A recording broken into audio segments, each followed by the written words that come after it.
Hare Krishna, Hare Krishna.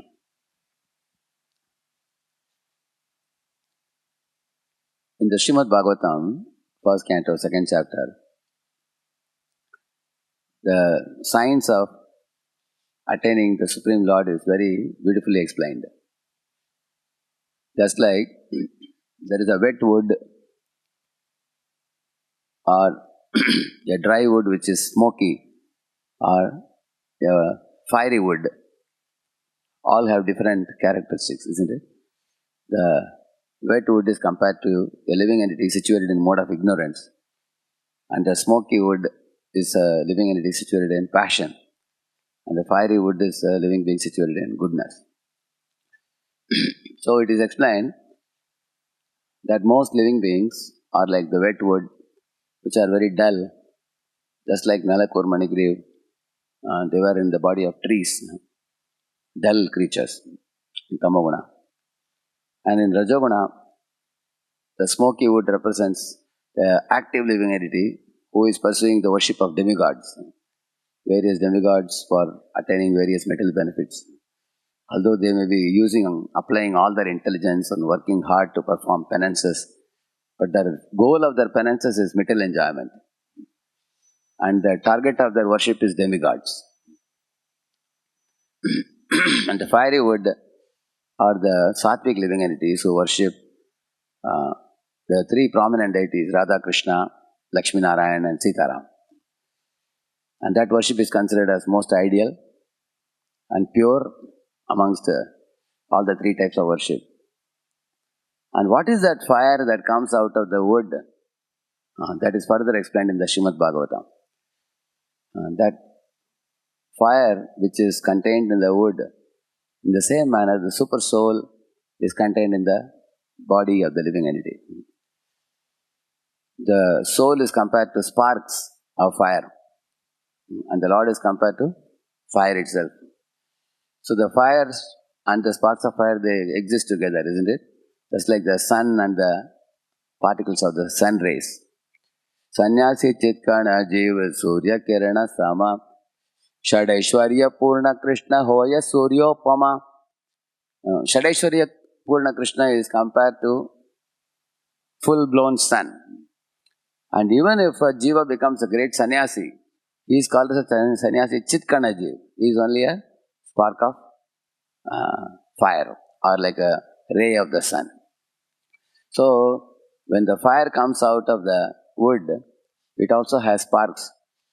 So, the jiva and the super soul, they coexist in the same body, like the fire and the sparks of fire existing in the firewood. And how can this fire be awakened in the wood? You can take another log of wood which has fire and lit up this wood with a similar fire. Then you can also see the fire coming out. We do that, correct, no? Isn't it like you have a matchstick? That will take it and then you put it on the wicks of the lamp and then it glows.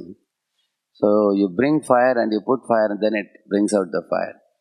Similarly, great advanced Mahatma devotees like Srila Prabhupada who have become awakened to the super soul, they are already carrying the fire in their wood. So they can put fire to another log of wood from where the fire can be awakened. And what is that awakened fire? In conclusion, it is said, Vasudeva para veda, Vasudeva para makaha, Vasudeva para yoga, Vasudeva para kriyaha, Vasudeva param jnanam, Vasudeva param tapaha, Vasudeva paro dharmo, Vasudeva para gatihi. After studying all the Vedas, Vedashcha sarvair, Vasudeva para veda. One should come to the Vasudeva sarvamati. Vedasya sarve rahameva vedyo. Then Vasudeva Paramakha is saying. After performing all the sacrifices, a Brahman comes to understanding that all the things that I am doing is for the pleasure of Lord Vishnu only. Aham kratur aham yajnaswadaham aham aushadam mantroham aham evajyam aham agnir aham hutam. Like that Krishna is telling. Oh Brahmans, don't be performing ritualistic sacrifices without knowing the goal of this sacrifice, which is myself, Krishna is saying. Aham kratu, aham yajna, swadaham, which means I am the Yajna-kund. I am the fire that emanates from the Yajna-kund, which is the tongue of Vishnu. I am the ladle. I am the ghee. I am the mantra that you are uttering with your mouth. I am all the ingredients you use in the sacrificial fire. If I am everything, how can you forget me, the purpose behind all your activities? So therefore it is said, Vasudeva Paramakha. Vasudeva Para Yoga means don't go to yoga studio to just make your body more healthy. Or don't do yoga asanas and do pranayama pratyahara only to become a Ashtanga yogi with 8 mystic powers.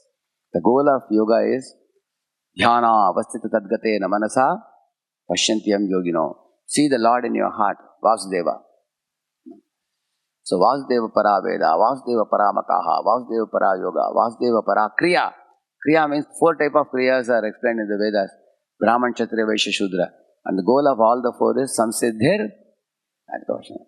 So that is also for Vasudeva's pleasure only. And Vasudeva Param Jnanam. All the great learned personalities, they all should come to the conclusion. Jnanama Bahunam Janmanamante Jnanavan Mam Prapatiti. With what understanding they surrender? Vasudeva Sarva. So Lord Vasudeva Krishna is everything. There is another verse also in the Bhagavatam. Tapasvino dana para yashasvino manasvino mantravido sumangala kshemam na vindanti vinaya darpanam tasmai subhadra shravase namo namaha. So this verse talks about how the greatest of the chanters, greatest of the charity givers, greatest of the tapasvis, everybody ultimately, their life is auspicious only if they come to the lotus feet of Lord Krishna. Otherwise their life is incomplete. It says, so Vasudeva Param Jnanam, Vasudeva Param Tapaha. Hiranyakashipu is doing tapasya, Dhruva is doing tapasya. But Hiranyakashipu's tapasya led him to ruin, whereas Dhruva's tapasya led him to glory. How? Because his tapasya ended with seeing Lord Vishnu and becoming a pure devotee. Therefore, Vasudeva Param Tapaha. That tapasya which is performed for the Supreme Lord is Tapo Divyam, which Sattvam Shuddhite, it purifies the heart. Brahma Saukyam to Anantam, it gives unending bliss. And then Vasudeva Paro Dharma. The Paro Dharma tree has many branches. Like we have Matru Dharma, Pitru Dharma, Atiti Dharma, Sri Dharma, Varna Dharma, Ashrama Dharma. All these are branches of that one tree, the root of which is Paro Dharma, the ultimate Dharma. So if you water the root of a tree, the whole tree gets nourished. So if you perform worship of Lord Vasudeva by chanting of Hare Krishna, you are serving all the living entities. Automatically it is taken care. Vasudeva Paro Dharma and Vasudeva Para Gatihi. Lord Krishna's lotus feet is the ultimate Gati to be attained. There is no other destination. Of course, there are destinations like going to heavenly planets, you'll come back. If one goes to Brahma Jyoti, one falls back. But when one goes to Krishna's lotus feet, one never returns. One comes to the material world. He says, Yad Gatva Anivartante Tadhama Paramam Mama. So even a Nitya Baddha Jiva can become like a Nitya Siddha eternally, by placing oneself in Krishna's lotus feet. In this way, this whole verse with 8 points talking about Vasudeva, that Vasudeva is the fire in the heart of living entities, like fire glowing, like that Lord Vasudeva is glowing in his full beauty. And that Vasudeva has to be awakened in the human form of life. Just like you kindle fire and awaken fire in a wood. Without fire coming out of the wood in a kitchen, stove, it is useless. Similarly, in human body, if one is like a wet wood, it's good for nothing. Or a smoky wood is trouble giving. But a fiery wood, that can serve. Similarly, in the human form of life, we should awaken that Lord in the heart. And how that is kindled is by oral reception from pure devotees who have already awakened the Supreme Lord in their hearts, like Srila Prabhupada and Acharyas. So they can actually help us awaken that fire. And one of the supreme instructions they give is to chant the holy name and hear the Srimad Bhagavatam. These two activities are oral reception. They are hearing.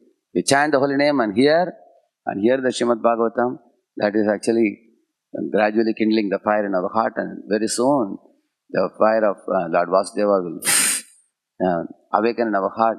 And then once our attention goes to his lotus feet, everything else becomes very insignificant for such a devotee. Harinam Prabhu ki